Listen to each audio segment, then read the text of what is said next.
This is your computer speaking. I don't feel so well. It's like I've come down with a bug, and I'm getting slower. Affordable Computers. We fix sick computers. Your hometown guys at Affordable Computers will repair your PC in half the time of the big boys at an affordable price. No tricks, no gimmicks, no computer speak technobabble. Just good, quick, and courteous affordable service and repairs. Want to affordably supercharge your PC? Affordable Computers on Highway 58. Affordable Computers hand builds all desktops in-house. If you're looking for a better-than-new refurb laptop, $150 will get you a Dell or another name brand at Affordable Computers. Affordable Computers, Highway 58, between Arby's and Taco Bell. Also Fort O, Battlefield Parkway, near Holcomb's. Affordable Computers, we service what we sell. Call 499-1975. That's 499-1975. Wow, this is amazing. I'm feeling great. Supercharged.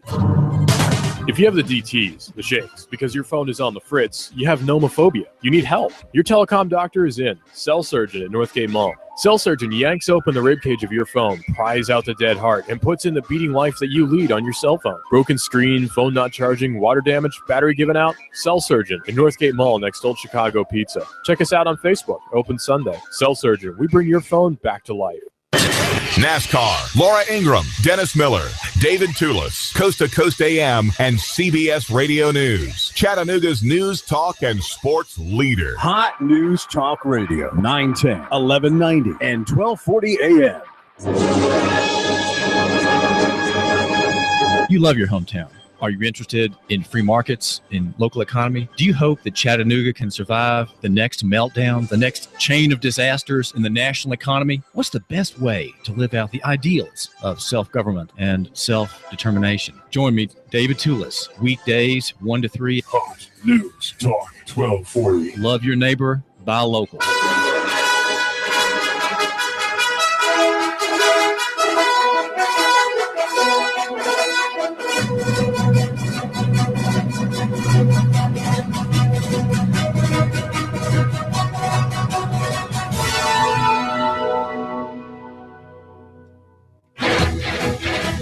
And we're back for the second half of Cowboy Up with Tex.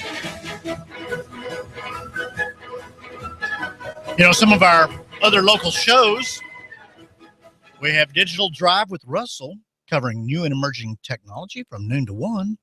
We have Nooganomics with David Toulis, where he explores Chattanooga's business climate from 1 to 3 in the afternoon. Then right before this show, you have Hot News Drive Time, again with Russell. Emerging news, both local and national. And you can also get Hot News Talk Radio on YouTube and on TuneIn Radio app. Just search for Hot News Talk Radio. And again, agree or disagree. If you want to tell a Texan, just call 800-8949. I will say one thing when it comes to police. Chattanooga recently got a new police chief, Fletcher. And I think he has made a difference here in Chattanooga, and I applaud him for that. It's not often that you can buck a trend, so to speak, when more and more police officers nationwide are getting into more and more trouble, you know, over brutality charges, hiding and planting evidence, and things of that nature.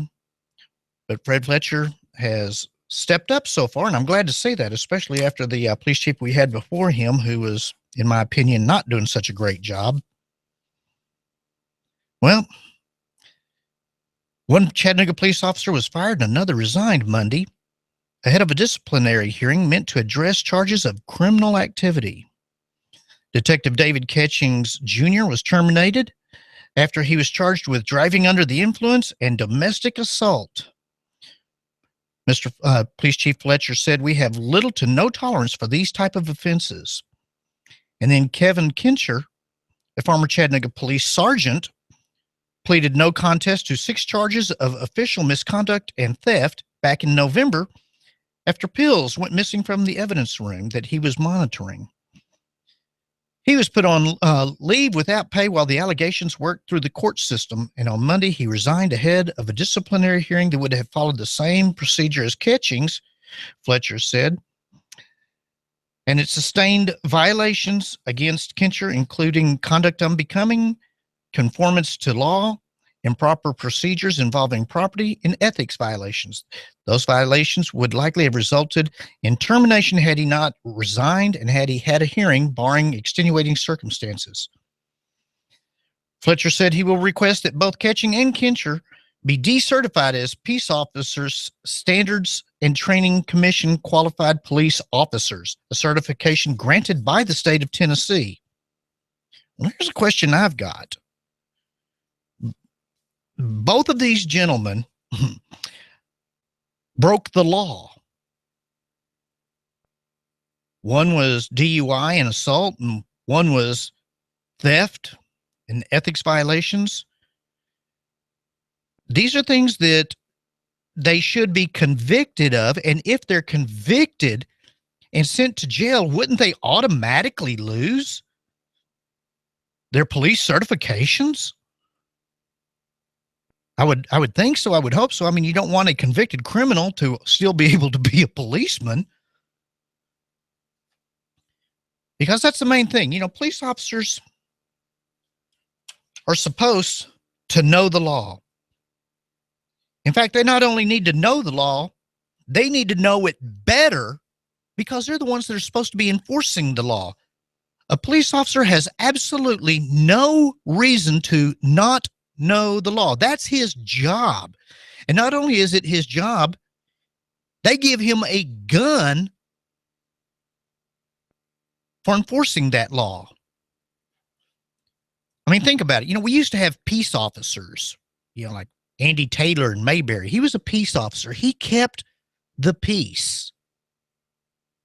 Now we have law enforcement officers. You know, the police officers call themselves that, LEOs, for law enforcement officers. Well, if they're going to enforce the law, they ought to know the law. And if they break the law, that means they did not break it accidentally. They didn't like, oh, I didn't realize that was wrong. I thought that. No, you knew it was wrong. You knew it was wrong when you did it. And it needs to be enforced on them as much as any other citizen would have it enforced on them. Not just get a slap on the, oh, well, we're going to let you resign, but we're not going to do anything else to you. Losing your job is when you make a boo-boo. These gentlemen broke the law.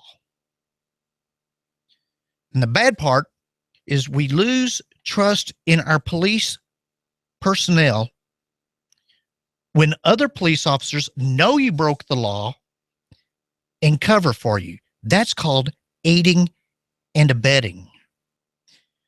There was a survey that said that 84% of the police officers themselves, they have seen colleagues use excessive force on civilians.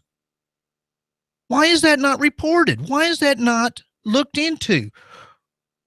I mean, according to something like that, internal affairs ought to be the busiest squad there is in the police department.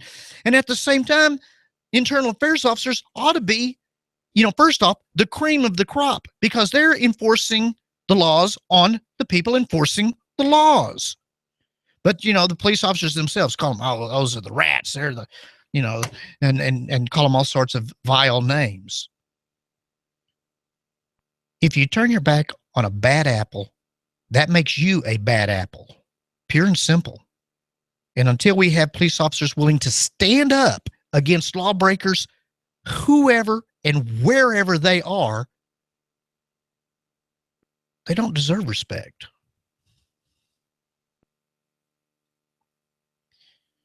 You know, so many different jobs have in-service type training, continuing ed. Maybe that's something that we need for the police officers who are supposed to be getting this type of thing anyway, but maybe they need to change the laws that they're teaching them in these in-service training things. You know, things like when police officers are being videotaped, when police officers are using brutality where none is needed, When a police officer sees a dog walking down the street and decides that dog looks like it might charge, even though the dog's not doing anything, and then shoots and kills it, and this happens all the time nationwide, that officer needs to have a better understanding of what he's doing. A reform measure introduced in the North Carolina legislature could, if passed, establish new civilian review boards to oversee complaints against municipal police officers. In fact, it would be granting the board's subpoena power and the authority to discipline and even fire, something that right now is usually reserved for other police officials, such as Chief Fletcher. House Bill 193, which is sponsored by Democratic State Representative Rodney Moore, attempts to address issues of profiling and excessive use of force, as well as provide a citizen-guided recourse for alleged abuses. Well, so far, it currently only has the support of fellow Democratic legislators, and it has a long way to go before even having a shot at becoming law. But right off the bat, I would say this is not a bad idea. A number of Durham, North Carolina residents are reportedly unhappy with the police oversight in the wake of several police shootings that have happened there over the past year. They say that supporters of the current system believe that the process properly leaves investigations to trained detectives. Critics have long argued that the review board is little more than a rubber stamp. Indeed, says board chairman DeWarren Langley, since he began serving in 2009, there's never been an instance where the board sided with the complainants over the cops. Never? That shows you right there that there's something wrong.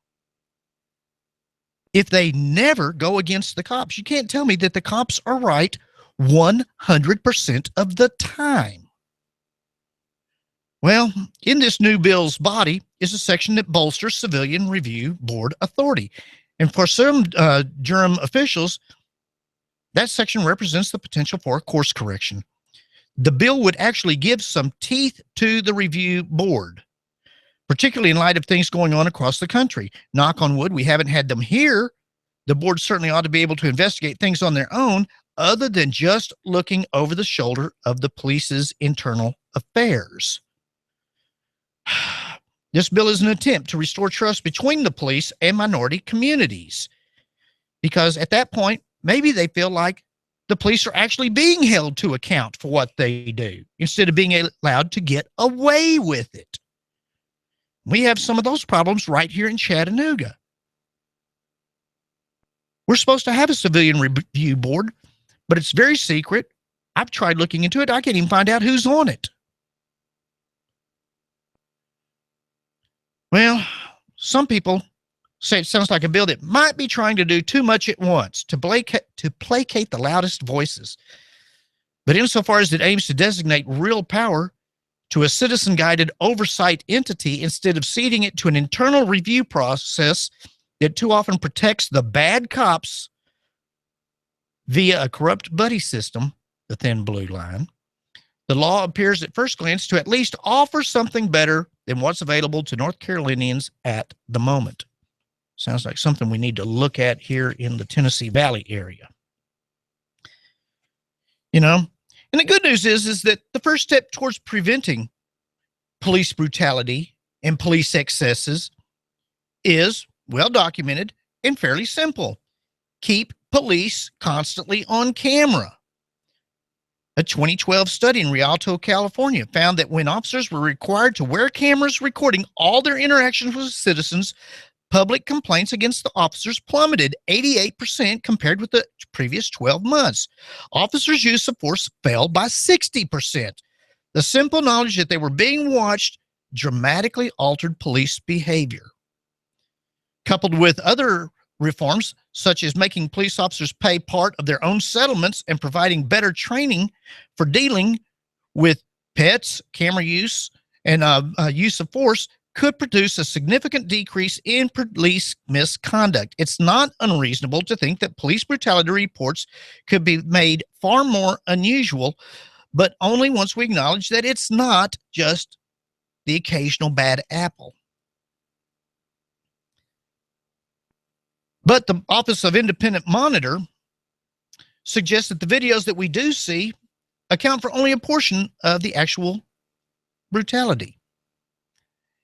In the Denver area, the OIM examined a 6-month period of body camera usage within the Denver Police Department. During that 6-month trial run for the body cameras in the Denver Police Department, only about 1 out of every 4 use of force incidents involving officers was recorded. The Denver Post reported cases where officers punched people, used pepper spray or tasers, or struck people with batons were not recorded because officers failed to turn on cameras, technical malfunctions occurred, or because the cameras were not distributed to enough people. Predictably, the Denver PD contested the numbers in that report. The Denver PD was praised for taking steps to outfit its officers with cameras as soon as they could. However, the monitor's office did find gaps in the pilot program and offered recommendations, including additional training and more widespread use among the ranks. You know, one of the first things I would think of is that if you've got a model police officer, you don't necessarily have to keep an eye on him. But if you've got an officer that's had 1 or 2 complaints in the past, this might be somebody that needs to be in on the trial system.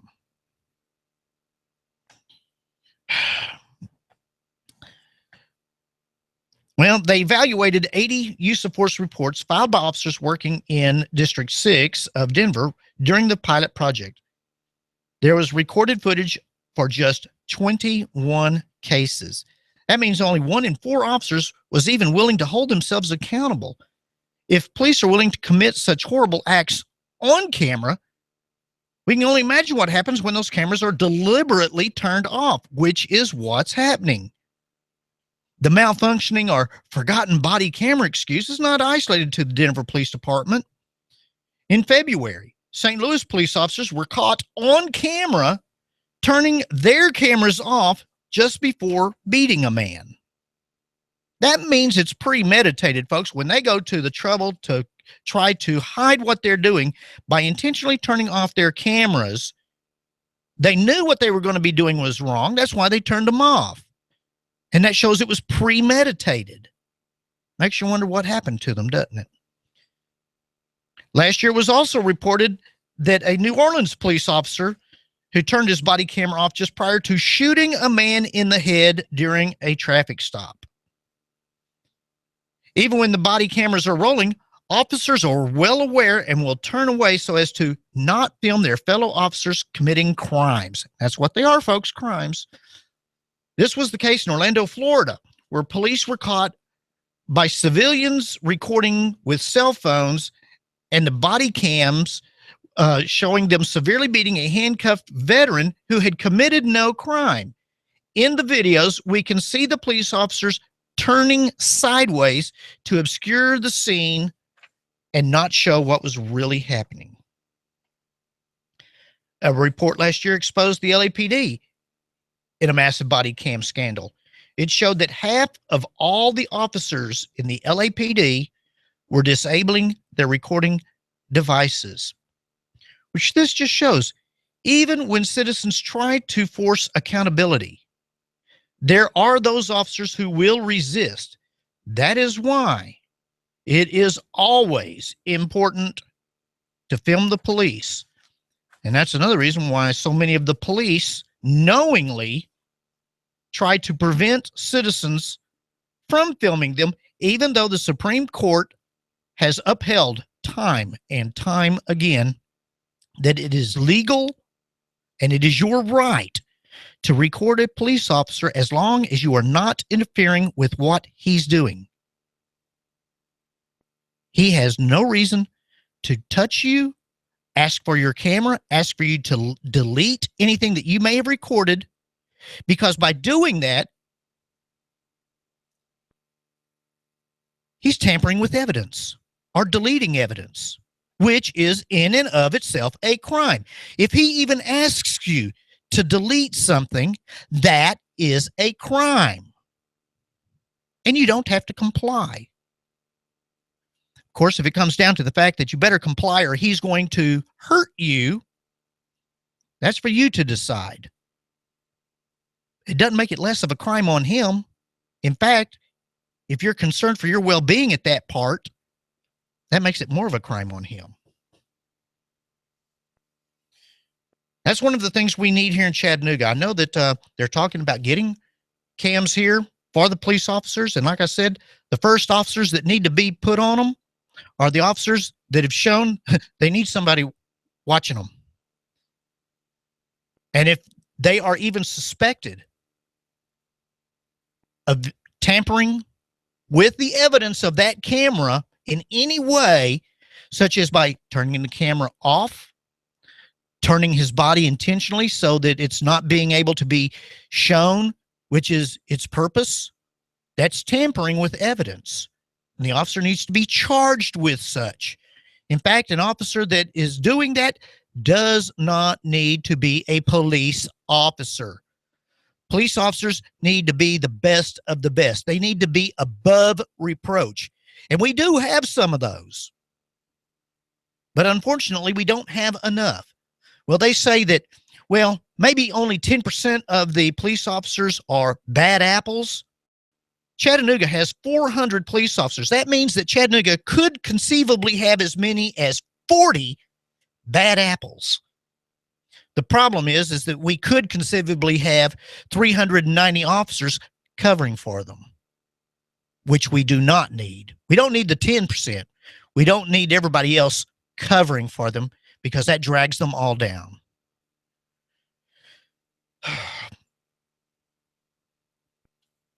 We're talking about dragging stuff down, though. Judge Janine Pirro the other night on TV weighed in on the legal action that Hillary Clinton could be facing for deleting emails from her time with the State Department.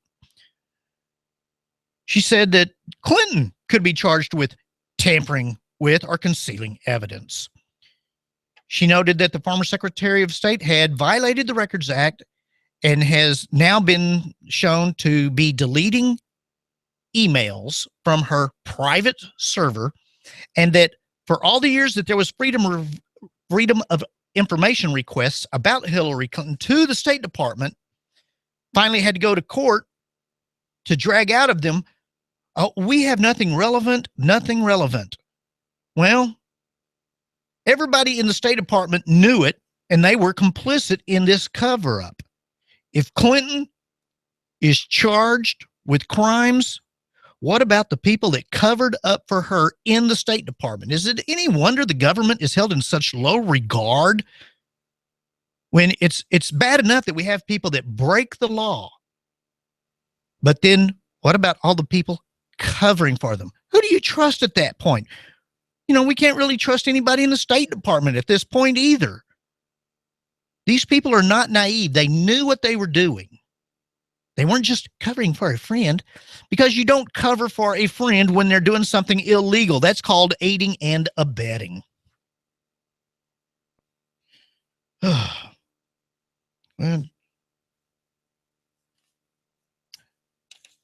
Well, something to kind of take us out.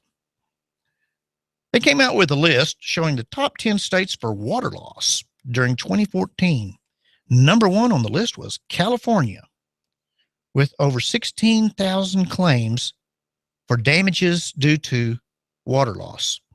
They said the other day that California is technically down to less than a year of available water because they've had so little rain. They are in the midst of a terrible drought out there.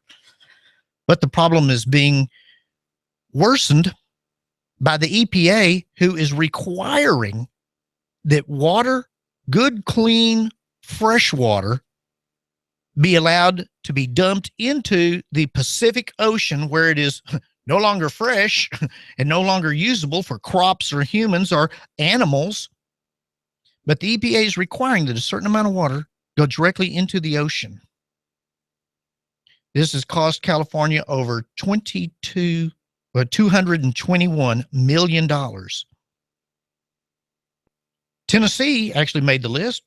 It's at number 8 with over 7,000 claims for water loss damages, with a loss to the state of over $60 million.